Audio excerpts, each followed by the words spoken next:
Hello everyone, welcome to my series on cloud computing, and today's topic is Amazon Web Services or AWS. Amazon Web Services or AWS is one of the leading cloud service providers in the market today. So if you want to see the few top cloud service providers, we have Amazon Web Services, we have Google Cloud, we have Microsoft Azure, we have Oracle, we have IBM, and so many more. So what does Amazon Web Service provides that sets it apart from the other service providers?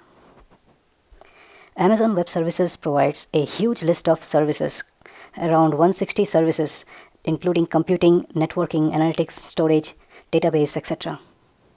It provides a customer-friendly, flexible pricing model. They call it pay as you go, which means that we only pay for the services we need as long as we need the services.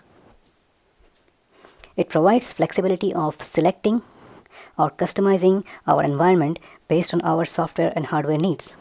So we can set up our workspace, we can set up our software requirements, we can set up our hardware requirements the way we need it to. And that's the setup that we are paying for. And we are paying for the amount of time that we are using the setup.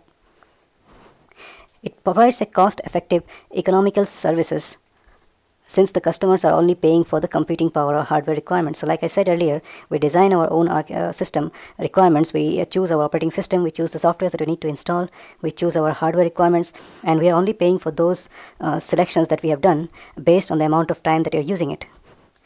Along with that, it provides many security features and many more other services. Now, let's see what are the different services Amazon Web Service provides by going to its website.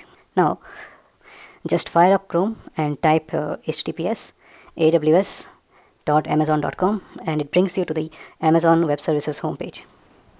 Now if you see here, this top right corner, this button says complete sign up. So it says because I have already started the sign up process, but I did not complete that.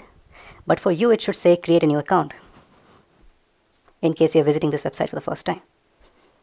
Now let's see the different service categories that AWS provides. So if you see here, these are the different, it has an entire laundry list of categories of services that it provides, including machine learning, gaming, IoT, database, computing, networking, and so many more.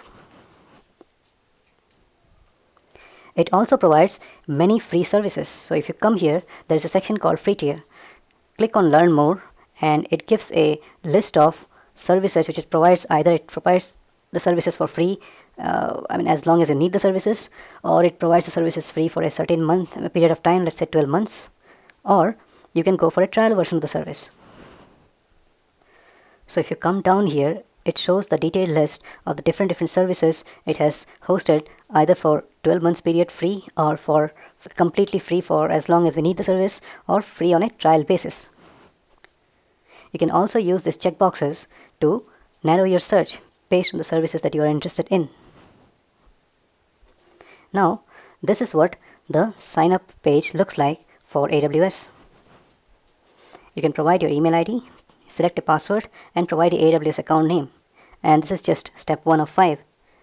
Just follow the wizard, set up an account, and start exploring the different services that AWS is providing for free.